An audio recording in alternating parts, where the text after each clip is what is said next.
WNYC Studios.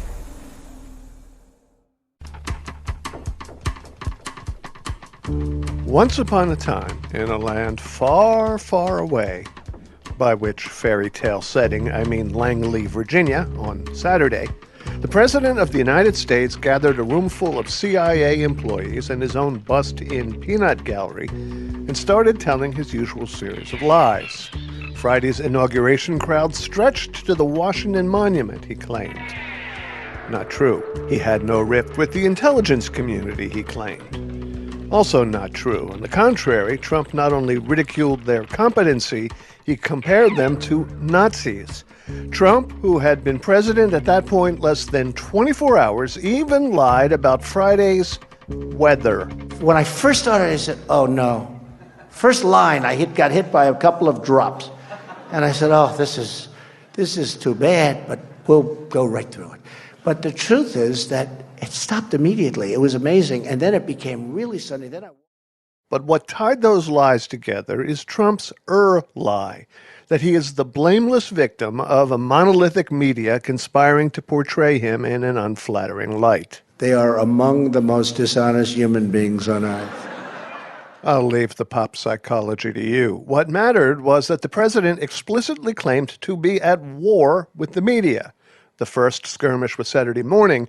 By Saturday afternoon, the administration had already commenced the second battle of bullshit run, a tirade against the media by Press Secretary Sean Spicer. Yesterday, at a time when our nation and the world was watching the peaceful transition of power, and as the president said, the transition and the balance of power from Washington to the citizens of the United States, some members of the media were engaged in deliberately false reporting. Before he finished, he himself presented bogus statistics about the inaugural turnout, along the way accusing the media of excessively challenging the president.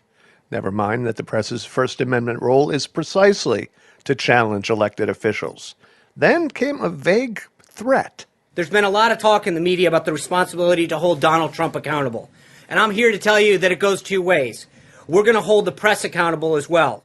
And then things really got surreal. Confronted the next day by Chuck Todd on NBC's Meet the Press, presidential counselor Kellyanne Conway went positively Orwellian. Don't be so overly dramatic about it, Chuck.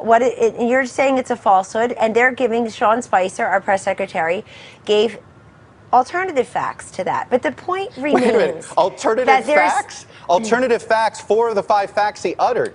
The one thing he got right was Zeke Miller. 4 of the 5 facts he uttered were just not true. Look, alternative facts are not facts. They're falsehoods.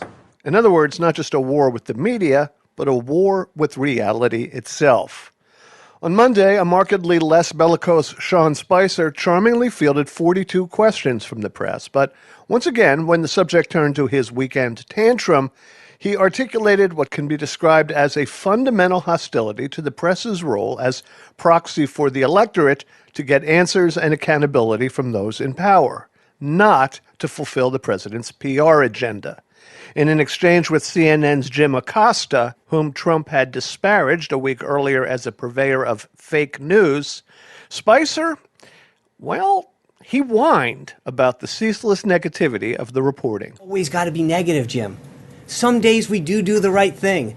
Some days we are successful. So it's part of this is saying when we're right, say we're right. When we're wrong, say we're wrong. But it's not always wrong and negative.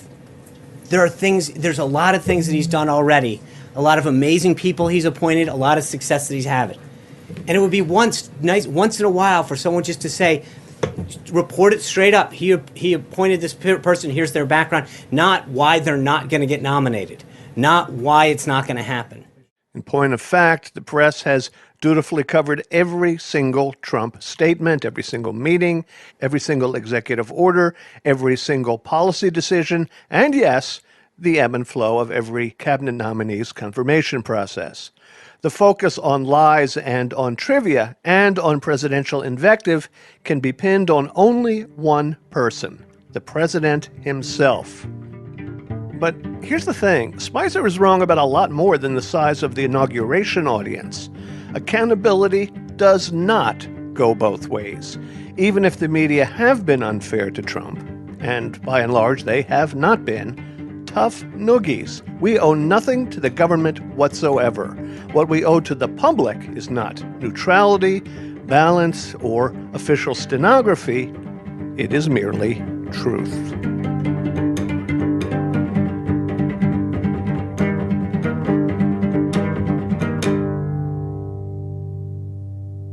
Is Donald Trump the first president to have a really bad honeymoon? Why, no, he is not. Martha Joynt Kumar, director of the White House Transition Project, is a retired professor of political science at Towson University and author of several books on the presidency, including Managing the President's Message. Martha, welcome to On the Media. So thank you very much for having me. Sean Spicer, the press secretary, and I think all of his predecessors have articulated the point of view that it's their responsibility to articulate the president's program for the American people through the press. But they all seem to be kind of blindsided by the idea that the press's role is not just to be a conduit for their PR, that they have some questions to ask. And this is true of, it seems, every incoming administration. Mostly they are surprised, although some who have had previous experience on the Hill or as governors are more used to dealing with the press on a regular basis. Now, Donald Trump is the first president who has come in and has not had elected office, and so he is not used to the kind of criticism that one gets as an elected official. And that's hard to get used to.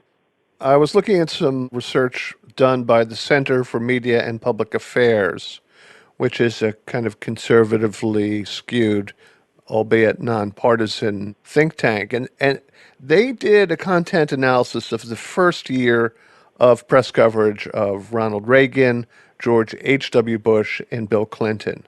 None of those presidents achieved so much as 40% positive coverage in print or on TV by the lights of the researchers. So while what we may be seeing in scale is perhaps a little more severe than past presidencies, it's not in and of itself unusual. It depends on what it is the president is doing and how active the president is in policy. With Clinton, you had a lot of stories that dealt with his cabinet picks. He had trouble getting an attorney general. So there were a lot of bad stories about his picks. Gerald Ford was a president who got good publicity at the beginning, but then when he pardoned former President Nixon, that led to a lot of criticism. At the same time, Ford was not bothered by criticism in the same way that many presidents have been, because he had been the minority leader in the House, and he was used to criticism there, but he also was used to dealing with reporters, and he knew that they were serious about their jobs. One thing that is singular, let's just say, about the Trump presidency is that he campaigned against the press. He characterized the media as dishonest, as an enemy, and further has made the charge that the press is conspiring as a monolith to delegitimize him. Has any previous president, even Nixon, entered office having so clearly drawn battle lines? Nixon drew battle lines because he felt that the press had been against him when he had run against John Kennedy in 1960. He was ready to do battle in a way, not so much rhetorically, but rather he thought at the beginning about whether he should have a press secretary at all, and then decided that he would. But at the same time, he created an Office of Communications. They developed lists for various kinds of ethnic press. They would single out business so that they would be able to carry their message in a targeted way to audiences that they thought would be more friendly to them. He had an organizational approach that involved persuasion. And then on the dark side, when things got rough in the Watergate period, he had an enemies list of reporters that they thought were against them. I want to ask you about the gigantic elephant in the room here, and that's the surreal nature of the campaign and the presidency to date, namely the many outright lies told by the president and passed along by his various spokespeople.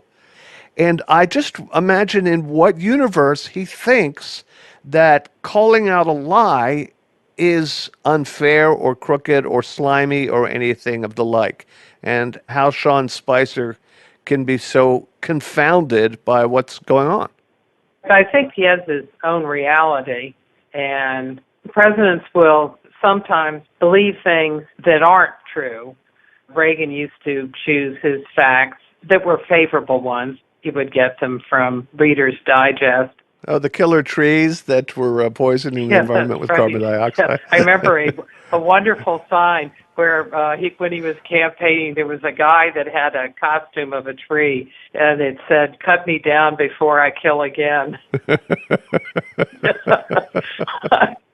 You have to look at different types of lies. These, in a way, are small matters. In Nixon's case, they were very consequential. And Lyndon Johnson lied about the Gulf of Tonkin incident and about the attacks on the American ship Turner Joy, which also came ultimately to haunt him.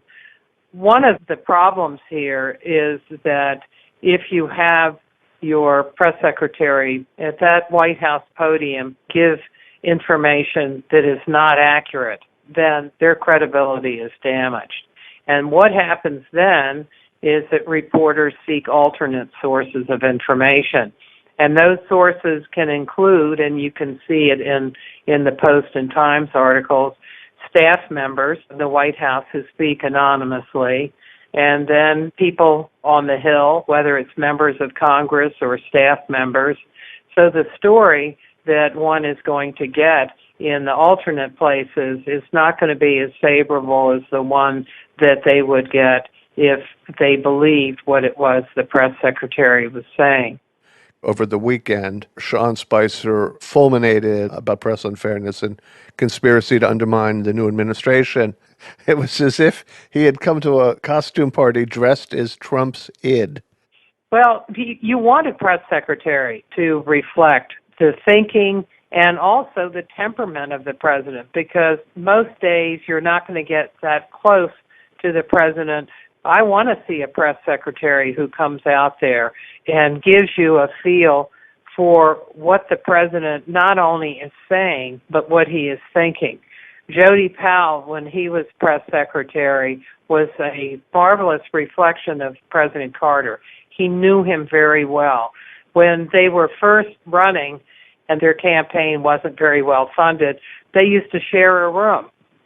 So Jody knew Carter's thinking, but also a sense of how he was responding emotionally to something. So we want that in a press secretary, but at the same time, we also want a straight story. On Monday, even after having been bullied and disparaged, the press corps was not overtly hostile. Their questions about the president's activities of Monday and over the weekend were not even inherently hostile. They were simply, and I don't mean this in a pejorative way, stenographic. They were asking what the president had done and what he's going to do and writing down the answers. Even when they were talking to Spicer about his weekend tantrum, they did so with respect, without attitude. They were far better behaved than I would have been in the same situation. Well, if you're a reporter covering a beat, you cannot really afford to be disrespectful. Why get into an argument? Just ask your questions and do follow-ups. And I don't think that anger or disrespect is going to get you anywhere in terms of your goal of getting information. All right, you've studied a lot of presidencies and the chief executive's relationship with the press. Do you have a sense that discipline will ever arrive? I think he is not used to the kind of criticism that comes with elected office. And it takes time to build up that thick skin. And many presidents don't ever build it up. But what they learn to do is to keep it in close quarters with their family and close aides. Martha, thank you very, very much. Well, it's my pleasure. Martha Joynt Kumar is director of the White House Transition Project and author of, among other books, Managing the President's Message. You've been listening to an On the Media podcast extra. You can follow On the Media on Twitter and Facebook, and you should, because both feeds are a very good source of info for all things that fall in our wheelhouse. I'm Bob Garfield.